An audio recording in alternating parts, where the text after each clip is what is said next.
कैसे शादी हुई थी? शादी.com से मेरे जीजा कराए थे।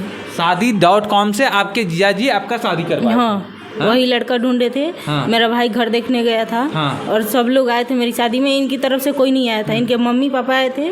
अभी इनकी मम्मी ख़त्म हो गई, भाई आया था, भाई के बच्चे आए थे बस। तो शादी जो किए उनसे आपका अभी 2 बच्चा है? 2 बच्चा है और 2 अबॉर्शन करा दिए चेकअप करा के, क्योंकि लड़की थी। अच्छा। और एक पेट में भी है अभी 1.5 महीने का। अभी पेट में भी है? हाँ। आप प्रेग्नेंट है अभी? हाँ। और 2 बच्चा का अबॉर्शन करवा हाँ। दिए?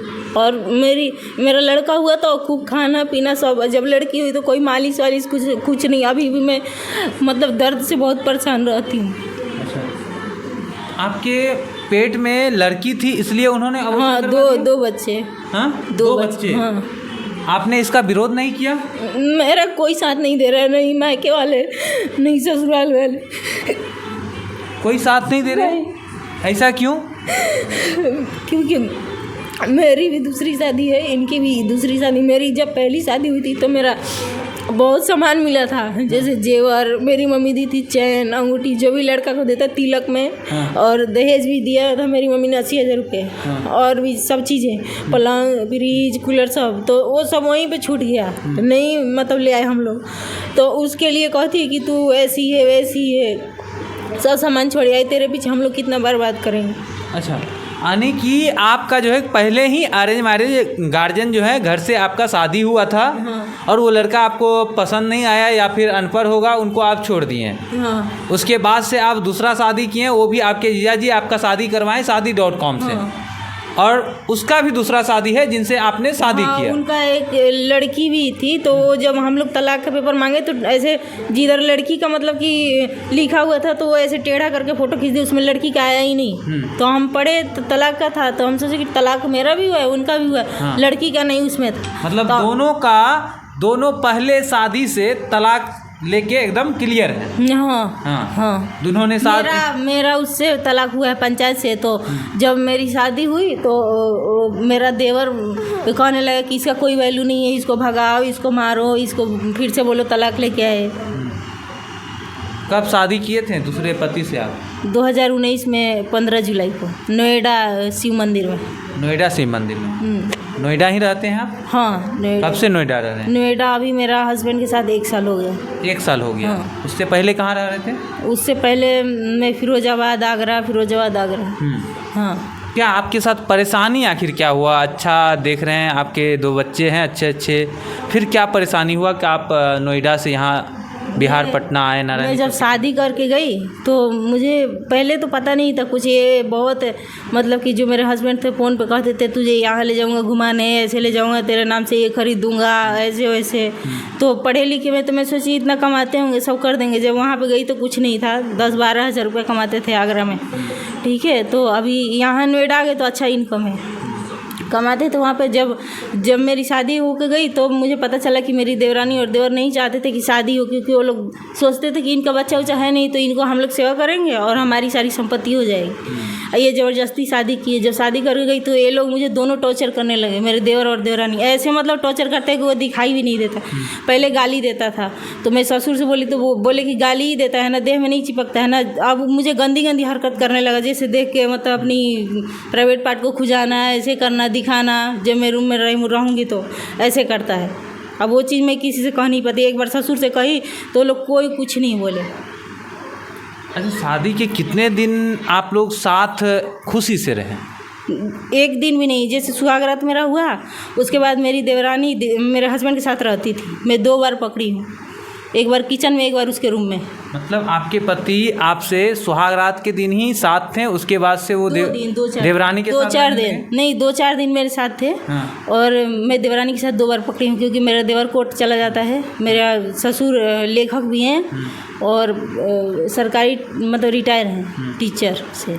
अच्छा, जब आप लोगों का रिलेशन अच्छा नहीं था, संबंध अच्छा नहीं था, तो ये 2 बच्चे कैसे हो गए? तो मैं बोली, मैं आई, मेरा पेट में जब आदि था मेरा बड़ा बेटा, तो मैं आई मायके तो बोली, सब बात बताई कि उसके घर में मैं रहूँगी तो दुखी होती जाऊँगी, मैं सुखी नहीं रहूँगी, इससे मेरा छुटकारा दिला। तो मेरी माँ कही कि हम लोग कितना झेलेंगे, हम लोग कहाँ तक खिलाएंगे पिलाएंगे, जाकर उसी घर में रहो, जो होगा सो देखना, नहीं तो जहर खा के मर जाना, क्या करेंगे हम लोग। इतना मेरी मम्मी बोली। और देखिए दुर्भाग्य, देखिए जो भी लोग इस तरह की चीज़ें करते हैं, सबसे पहले तो आपको अपने माता पिता के जो है कि विरोध नहीं जाना चाहिए, अपने परिवार के विरोध नहीं जाना चाहिए। जो होता है उसको ठीक करने का कोशिश कीजिए, कुछ गलतफहमियां हैं तो उनको ठीक करने का कोशिश कीजिए। हम इसलिए बोल रहे हैं कि अभी जो है यह लड़की देखिए पहले पति को छोड़ दी हैं, अब जो भी कारण हो मुझे नहीं पता, पहले पति को छोड़ दी हैं, दूसरा शादी की, शादी.com से शादी की हैं।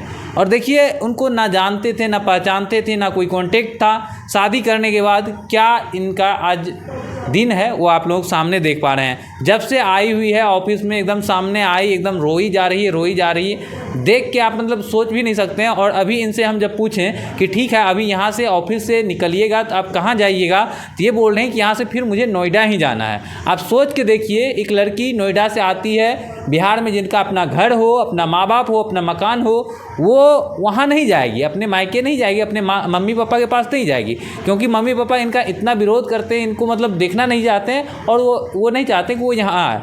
तो ये अभी अपने मम्मी पापा के पास नहीं जाएंगे, ये अभी यहाँ से नोएडा दिल्ली जाएंगे। क्या मैं सही बोल रहा हूँ? हाँ जी, हाँ, क्योंकि वहाँ मेरा पहले शादी में सामान छूट गया था सब, तो कहते हैं कि तेरे पीछे इतना सामान बर्बाद हो गया है 3-4 लाख का, तो हम लोग कितना कहाँ तक झेलेंगे, बस यही बात है और कोई बात। आपको देवर क्यों परेशान करते हैं? वही परेशान, क्योंकि वो चाहता था कि इसकी शादी नहीं हो, ये अपनी मर्ज़ी से शादी किया मेरे हस्बैंड। तो मेरा कहने का मतलब है कि जब तुम अपनी मर्ज़ी से शादी किए तो अपनी मर्ज़ी से रखो मुझे, तो फिर तुम देवर की क्यों बात मान रहे हो, देवरानी की क्यों बात मान रहे हो? मैं 2 बार पकड़ भी लिए देवरानी के साथ, उसका विरोध करते। वो देवर एक बार मुझे ऐसे गले में फांसी लगा के खींच दिया, पूरा आंगन मेरे ससुर देखते रहे, फिर रोने लगे मेरे ससुर, अब मार के पूरा। आपके साथ जब मारपीट होता है, देवर मारपीट करते हैं या पति मारपीट करते हैं, तो आप प्रशासन बुलाते हैं? नहीं, मैं कभी नहीं बुलाई हूँ।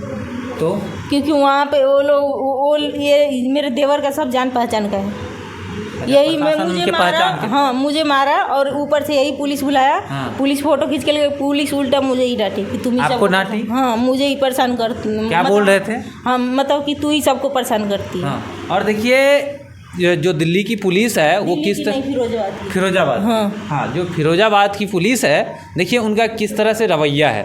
ये जब पुलिस वो बुलाए, ठीक है, आप देख रहे हैं पति पत्नी या देवर भाभी में जो लड़ाई हो रहा है, ठीक है, कोई भी बताए आप सही निर्णय कीजिएगा। इसका मतलब ये नहीं है, इनके देवर जो है एडवोकेट हैं, अब उनका पहचान है, इसका मतलब ये नहीं है कि उनसे आप डर जाइए, आप अपने काम को सही से नहीं कीजिए। और क्या बोलते हैं कि तुम मतलब क्यों शादी किए, बिहार से आके यहाँ क्यों शादी किए? भाई यहाँ चाइना, रूस, जापान, अमेरिका, पाकिस्तान, जबकि पाकिस्तान, हिंदुस्तान, चाइना में, आप हिंदुस्तान में इतना नफरत है तो लोग कहाँ से कहाँ जाके शादी कर लेते हैं, प्रेम होता है तो। आप बोल रहे हैं कि बिहार से यहाँ क्यों शादी कर लिए? हाँ, क्या दिल्ली से या फिर बिहार नहीं आई है लड़की, फिरोजाबाद से नहीं आई है बिहार लड़की, या बिहार से नहीं गई है? ये आप कहने वाले कौन होते हैं? मेरी देवरा, जब हम लोग, मेरी शादी हुई, हम लोग सुहागरात को रहे, 4 दिन रहे, तो मेरा यहीं से मतलब एमसी आया था, तो मेरा बच्चा रुक गया पेट में। 3-4 दिन रहने के बाद तो मेरी देवरानी मेरे हस्बैंड को फ़ोन पे सिखाती थी, मैं सुनी थी। मेरे हस्बैंड ही जब मैं फुसला के पूछने लगी, जब हम लोग 1 साल के अंदर मतलब अच्छे से थोड़ा रहने लगे, पूछने लगी, तो सब वो बात मेरी देवरानी को बताने लगे कि यही मेरा कान भरती थी, ऐसे करती। मेरी देवरानी कहती थी कि बिहारी लड़की या बिहारी लेडीज़ बहुत बदबू मारती हैं, कैसे उसके साथ सोते हैं भाई साहब, ऐसे वैसे। तो मेरे हस्बैंड मेरे साथ सोना छोड़ दिए थे, आगरा रहने लगे थे। आपकी देवरानी बोलती थी? हाँ। आखिर ऐसा वो क्यों बोलते थे? मेरे हस्बैंड से बोलती थी कि यदि बिहार की औरतें सब मांस खाती हैं, बदबू मारती हैं। अभी आप लोग पति के साथ ही रह रहे हैं? हाँ, अभी मैं पति के साथ हूँ। वो किसी तरह से आपको परेशान, मेंटली टॉर्चर? क्यों? आपके पति? हाँ, ये मारते हैं, मारते फिर बार बार मेरा देवर फ़ोन कर देता है, तलाक के पेपर रेडी है, लाऊं? हाँ। तलाक दे दे उसको। हाँ। ऐसे कर दे सब घर के ऊपर। जब से उसकी शादी हुई है, हम लोग भाई भाई में आपस में नहीं बन रहा है, नहीं रह रहे हैं सही से, ऐसे कहता है। और जबकि पहली वाली इनकी जो वाइफ थी, उसके साथ भी इसने रेप किया है। पहली वाली? हाँ, वाइफ के साथ? हाँ, इनका। अच्छा। जब पहली वाली वाइफ रो रही थी, हाँ, मेरे हस्बैंड गए थे बाजार, रेप कर दिया इसने। जब आए बाजार से, जब सब दिखाने लगी, छाती में दांतें काट लिए थे। कौन, देवर रेप किया? हाँ, हाँ, मेरी पहली वाली। जेल नहीं हुआ? हाँ, नहीं, ये लोग पैसा ठूस देते हैं। अच्छा। हाँ। इतने पैसे वाले हैं? हाँ, कहते हैं कि हम भर देंगे पैसे, कुछ भी कर देंगे। बाकी बात देखिए, ये एप्लीकेशन इसलिए दे रही हैं, ये इसलिए आ रही हैं सामने कि चलो मेरा जो घर है, मेरा जो परिवार है, मेरे जो पति हैं, हम लोग खुशियाल रहें। अगर उनके मन में कोई चीज़ निगेटिव उनके भाई डाल दी है या देवरानी डाल दी हैं, तो उन चीज़ों को ये जो है क्लियर करना चाहती है और ये चाहती है कि मेरा जो पति है वो हमारे साथ खुशी से रहे, मारपीट ना करे, हमको टॉर्चर ना करे। बाकी बात देखिए, आप लोग क्या सोचते हैं इस